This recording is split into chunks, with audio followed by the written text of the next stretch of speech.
And as some of your peers have also experienced, there's a need for an independent income stream.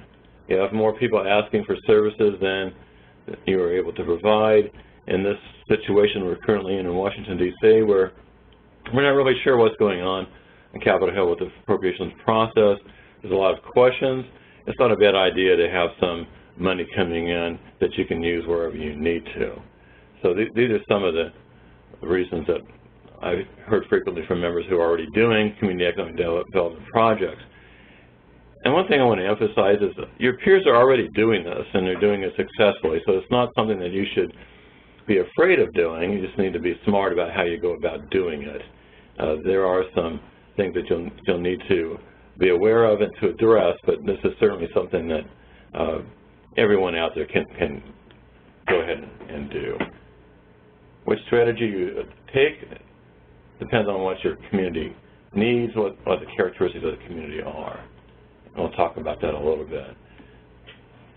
Rural community action agencies really have a unique role. In a lot of cases, as I've been told repeatedly, you're the only game in town. There really isn't anybody else out there doing this kind of thing. If you don't do it, nobody else is going to.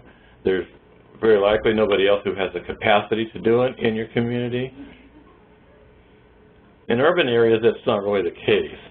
There's often somebody else. If I don't do it, somebody else will. Somebody else is already doing that. It makes more sense perhaps for them to take it on. But that's not the case in the rural areas.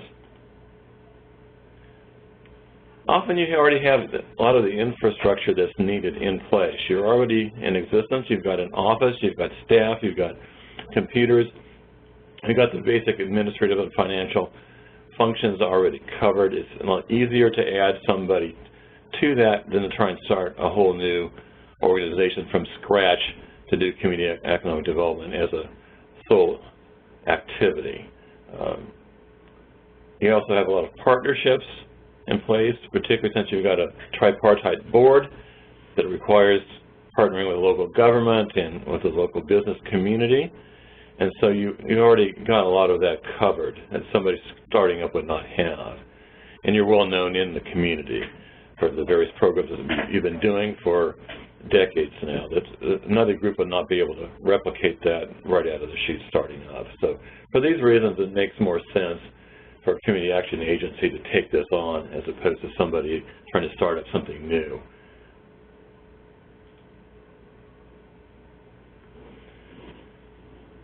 There's a lot of unmet needs in rural communities around the country, and this is a way to serve them. It can complement some of the activities that you're already doing. For example, a lot of community action agencies have Head Start programs, and the kids in the programs need to be fed. And to give you one example, one of our members in Utah decided that the food really wasn't up to her standards and decided that they would find another vendor, only to discover there was another vendor that really met their standards in existence. So they decided that they would provide the food themselves, which required buying equipment and installing a large enough kitchen to produce that many meals.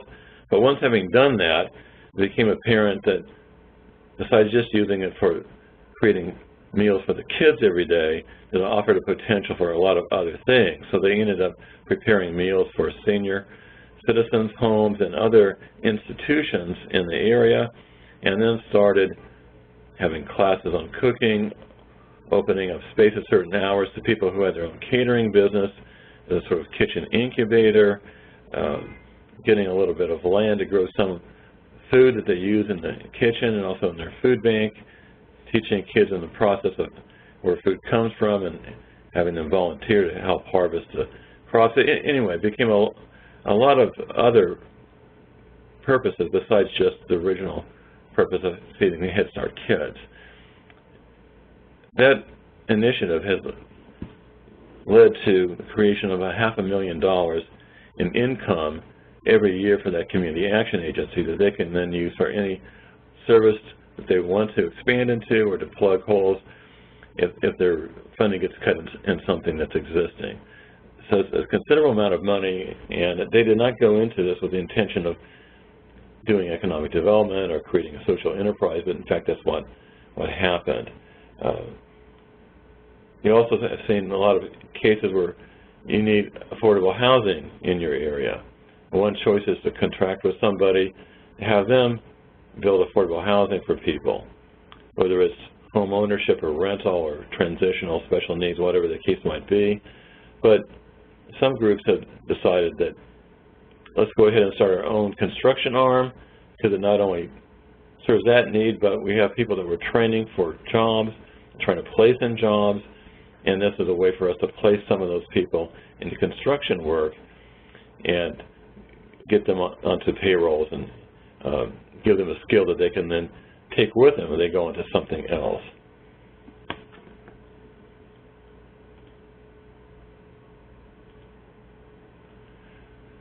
I want to emphasize this point. There's a lot of community economic development being done by rural groups already, and so you don't have to try and reinvent things. You can take a look at what others are doing, pick and choose as to what might make sense for your area, and then try to emulate that. So I try to give some examples of some of what is already going on around the country.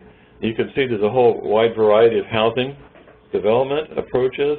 You can do single family, which can be either rental or home ownership, multifamily rental, special needs, could be for disabled, could be for seniors, transitional housing.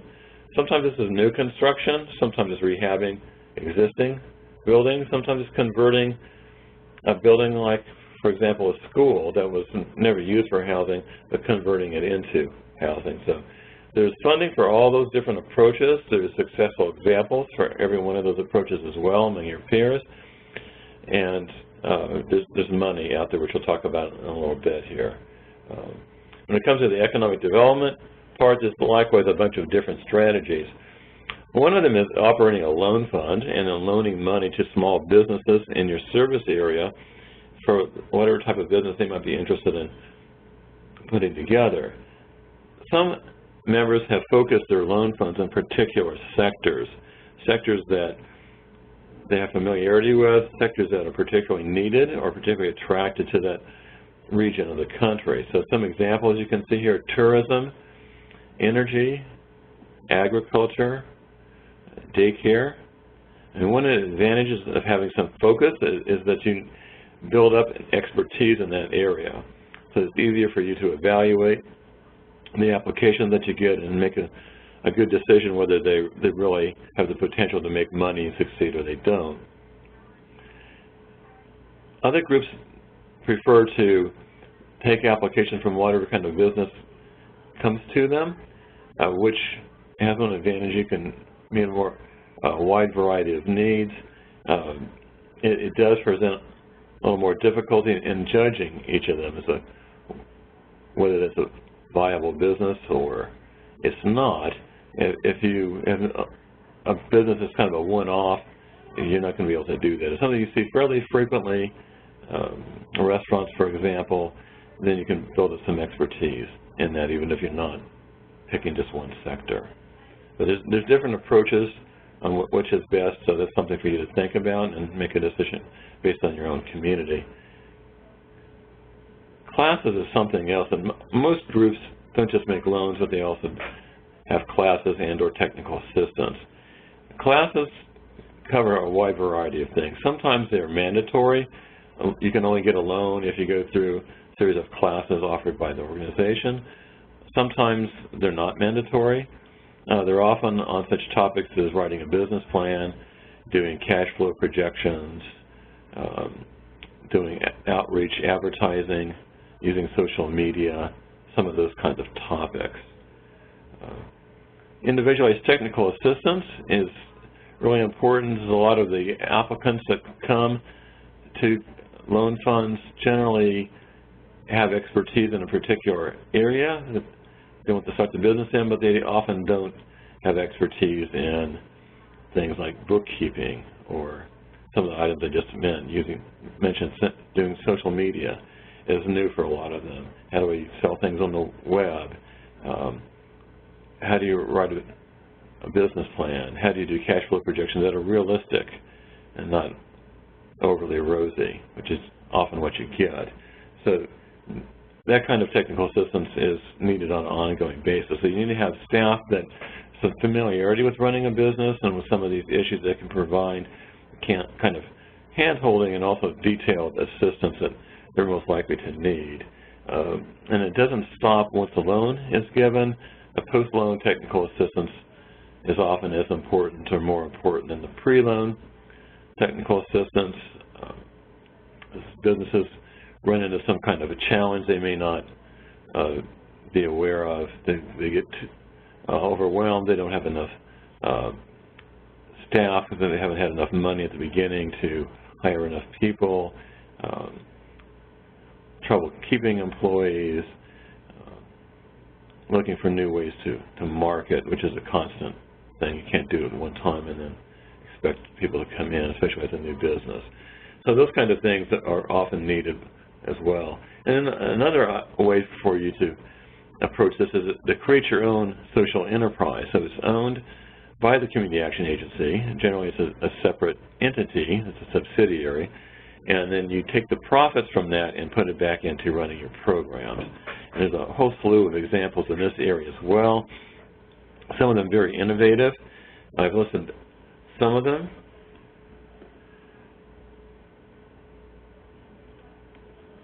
Here, you can take a look. I mentioned the food catering. Some community action agencies actually own a restaurant. One of them owns 3. A candy store. Up in Alaska, distribute heaters and the distributors for Scandinavian-produced heaters. Landscaping, janitorial, moving. Often the types of businesses that can easily employ people who go through the training programs.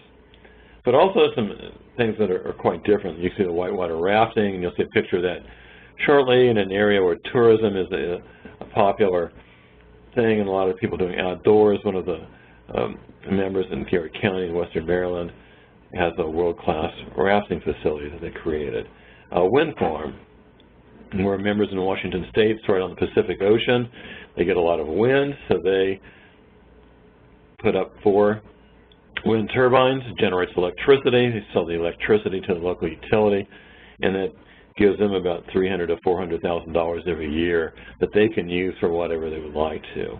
If they were getting too many requests for the services, not able to help everybody, so this money was able to allow them to expand the pool of people that they were able to serve, which was the purpose of them going into this business.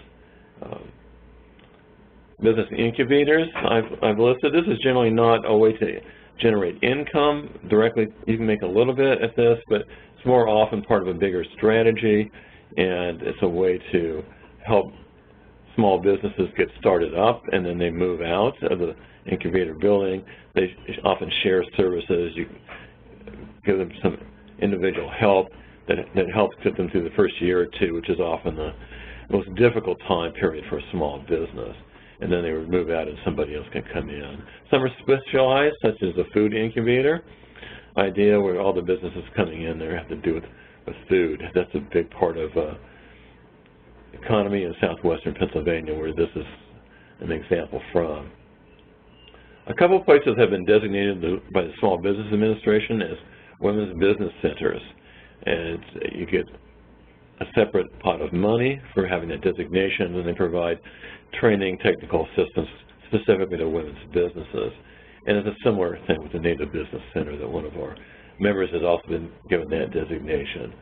A few groups have actually produced commercial or retail space. So they've taken abandoned buildings in a couple cases and then renovated them. In one instance of Kentucky, it's used as a call center. And in Georgia, they have commercial space that they rent out. They also have their own office in that space as well. And that gets space back into the community. There's one example, it's an urban one, but I'll mention it anyway. In the city of Roanoke in Virginia, there was a shopping center that was mostly vacant, and the Community Action Agency partnered with a local supermarket. They got some federal money, which made up for a gap in financing that the supermarket was facing, and was able to bring a store into that small shopping area. It got a supermarket and fresh food into an area that was qualifying as a food desert, did not have easy access to groceries, employs people, and ended up renovating that whole area. Once the supermarket came in, other tenants then started filling up the other vacant spaces. And so it had a multiplier effect. It wasn't just the supermarket itself, but all the jobs that came in there as a consequence of it. Farmers markets is another thing that's been popular recently, organizing farmers markets to help sell local produce. Again, in some areas where they not had access to fresh fruits and vegetables on a regular basis. Again, I'm a member in Southwest Pennsylvania, the van, and they go around and have stuff for sale at farmers markets throughout the region, different places each day of the week. And value-added agricultural products, so that's things like canning, turning things into potato chips instead of just potatoes, for example, things like that, and then selling those products or making it easy for people to come into your facility and can what they grow so that they're making more money off of it than they would be just selling the raw product.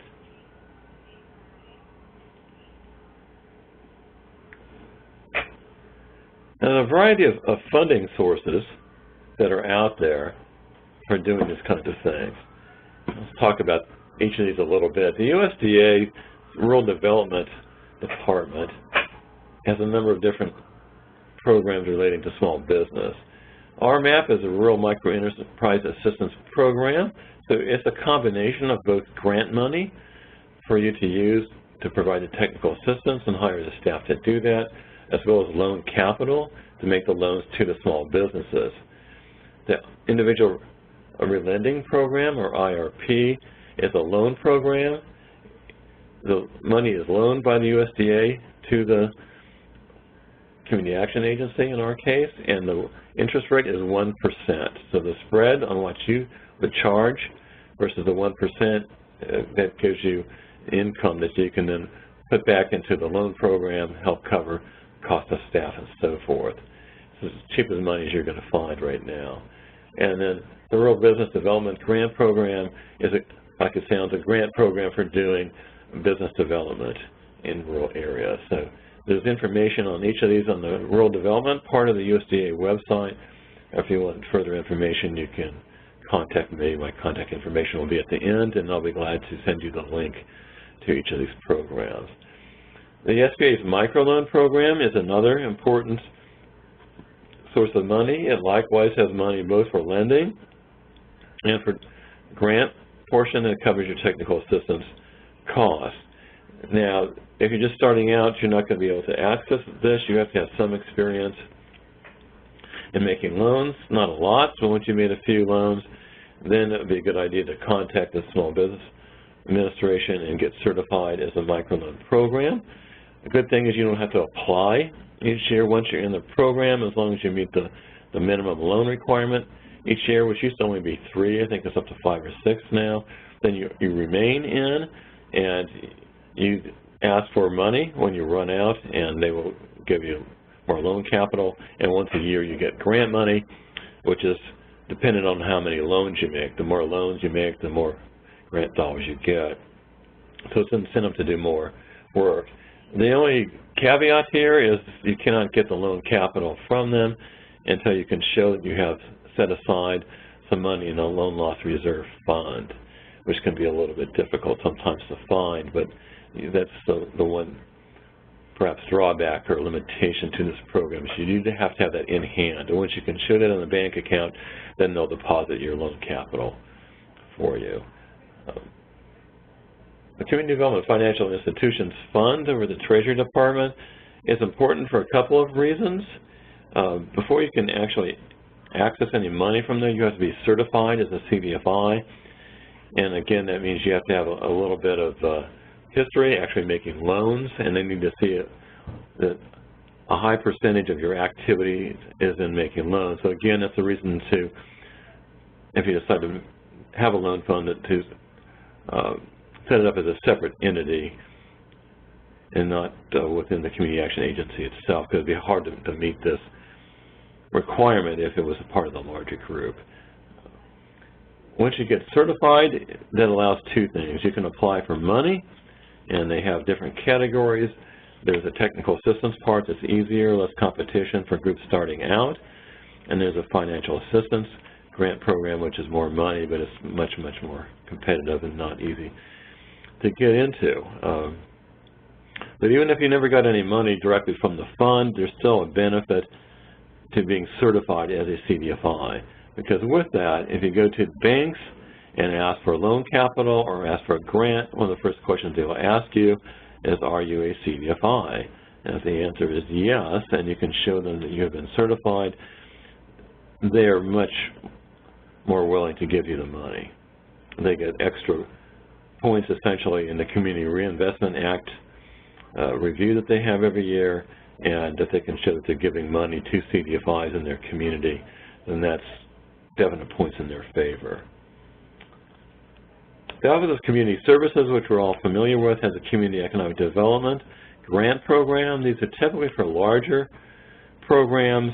The supermarket that I mentioned before, that's where they got the money from, was from this. Some incubators have been funded through this. Some shopping centers, larger scale projects, you can get up to $800,000 grant for 1 year. So it's a lot of money. It's not as useful for the loan program. They're not usually as keen on that. They prefer the bigger bang type of project, so they can be more assured as to how many jobs will be created. With the loan program, you don't know exactly how much will be created by the businesses that receive the loans from you, how many jobs will they create. Well, that's a little hard to predict perhaps, but the other types of activities, it's easier to predict. If you're doing housing, over at HUD, the HOME program and the Community Development Block Grant program, which for rural areas go through your state, those are the most common sources of funding come from. Community Development Block Grant can be used for economic development as well as for housing. And in fact, the CDBG program can be used for some of the loan loss reserve dollars that I was mentioning earlier. It would help you then draw down money from the Small Business Administration's microloan program.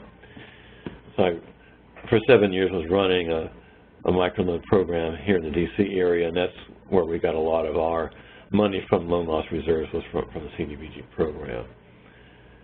There's also some tax credits that you should know about. The National Low Income Housing Tax Credit has been the main source of funding for affordable housing in the country the last many years.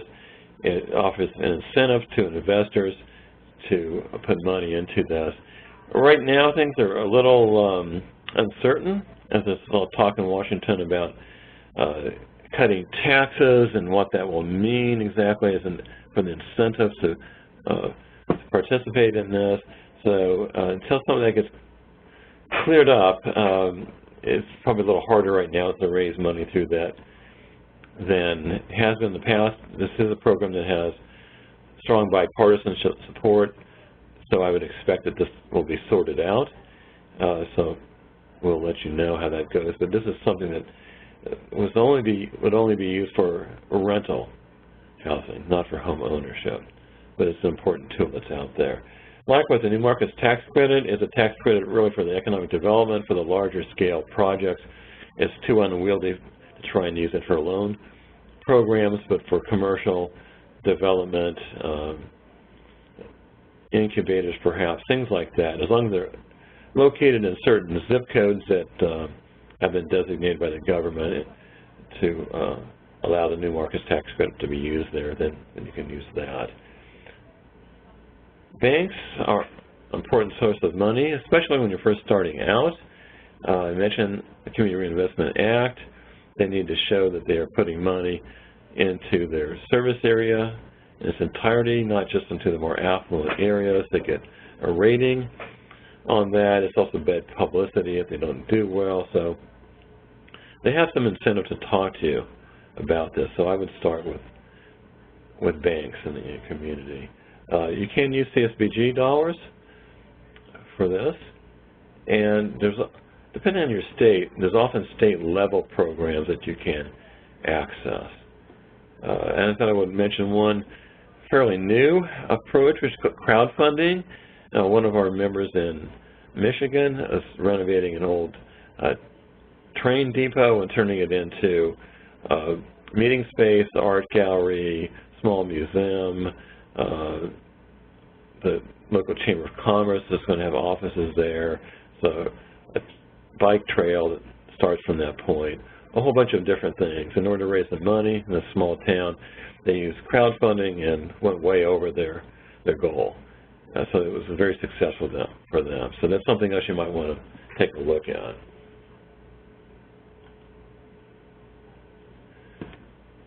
You may also want to take a look at who else is around. Perhaps there isn't anybody in your area, but perhaps there's local Chamber of Commerce or a university with a business program, something like that, that may be able to help you with some aspects of the training or classes. You're also going to want to look for some people for your loan review committee, and if you do set up a loan fund. So you want to have people with a number of different backgrounds and different perspectives, perhaps some local bankers, perhaps somebody who's a business owner, somebody who's from a sister nonprofit that does something different but might work with the same type of population, a mixture of different things that you would look for. So that's something else to reach out for.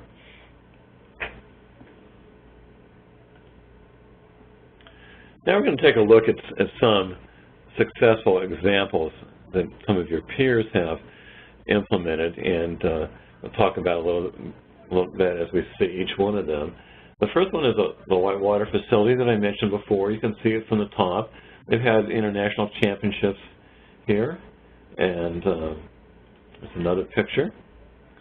So that attracted tourism and people into that area beyond what would normally have come. They've been had facilities like this in the past, but have a natural setting for it and are able to build on what they had before.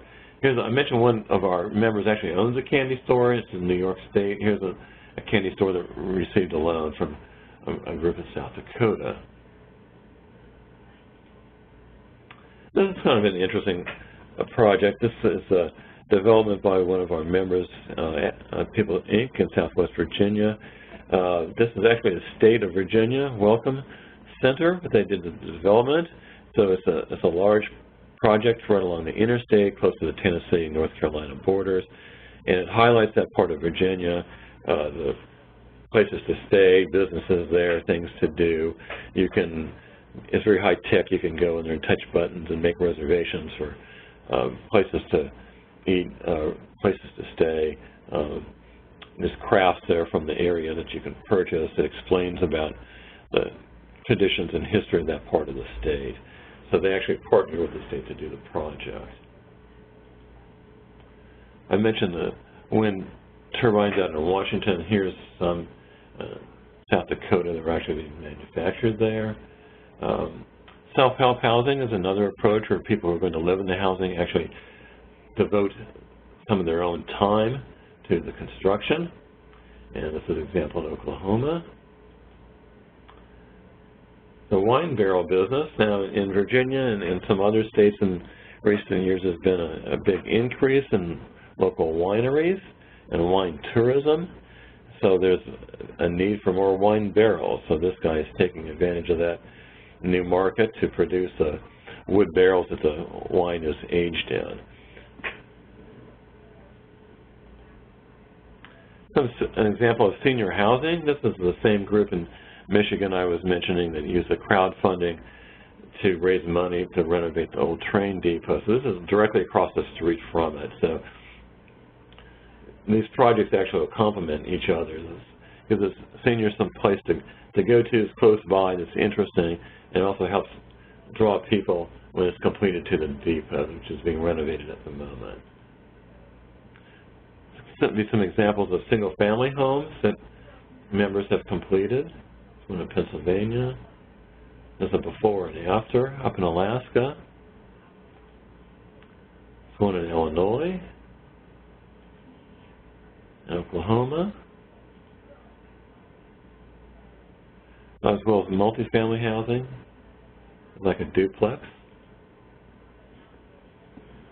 This is another interesting tourism-related project. This is in the poorest county in Virginia. It's on the border with Kentucky. It's a state park that actually has land in both Virginia and Kentucky.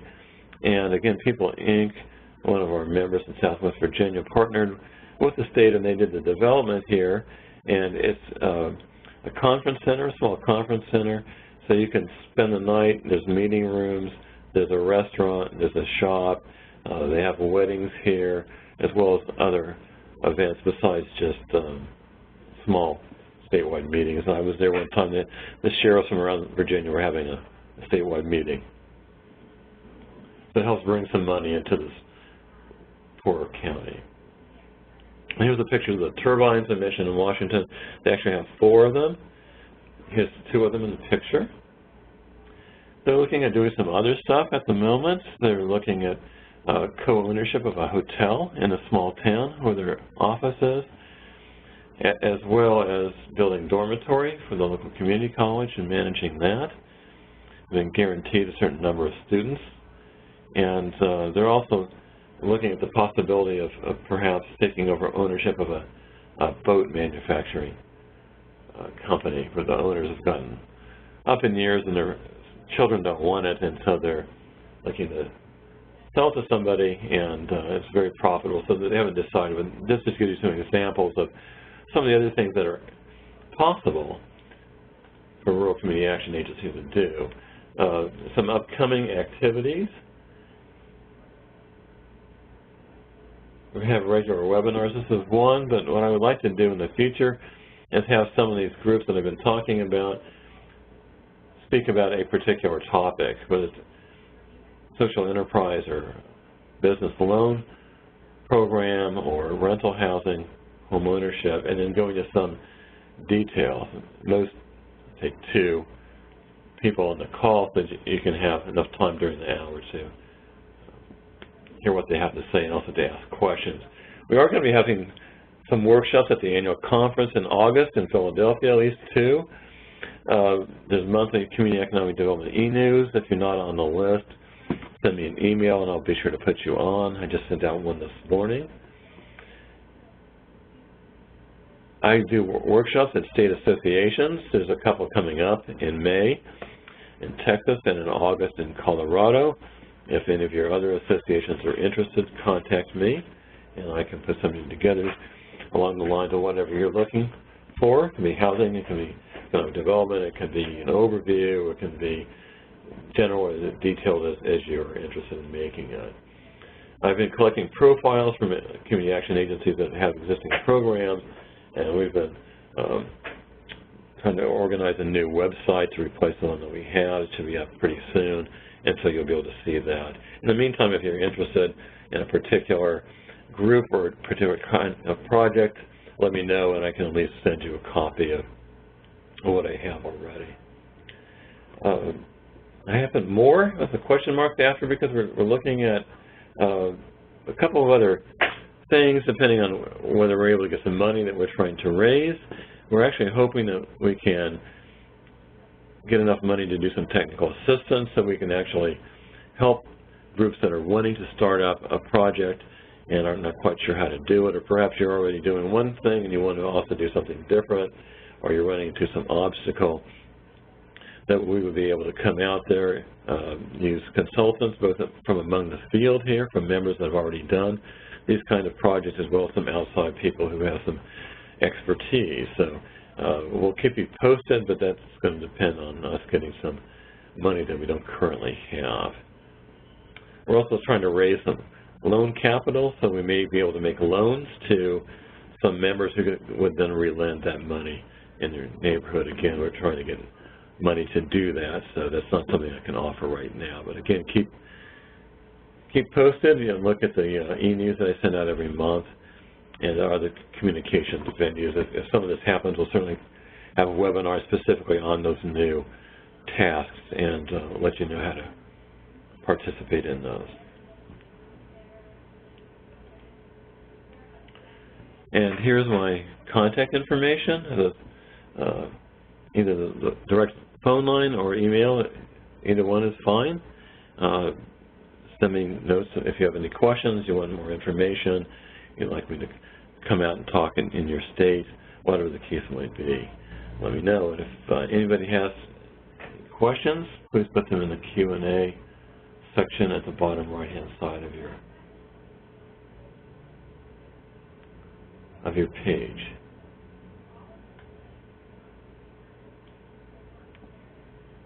And I'll give you a few minutes to do that.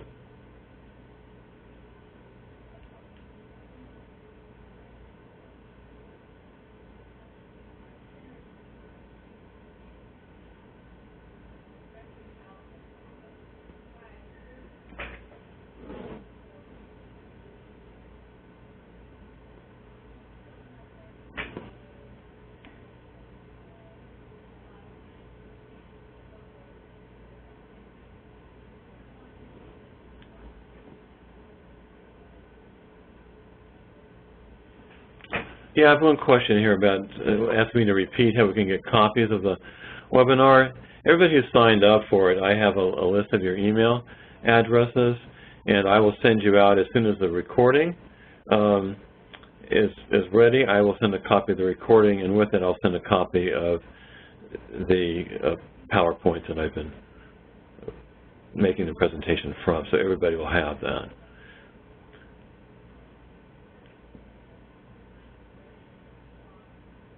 Okay, is there any other questions?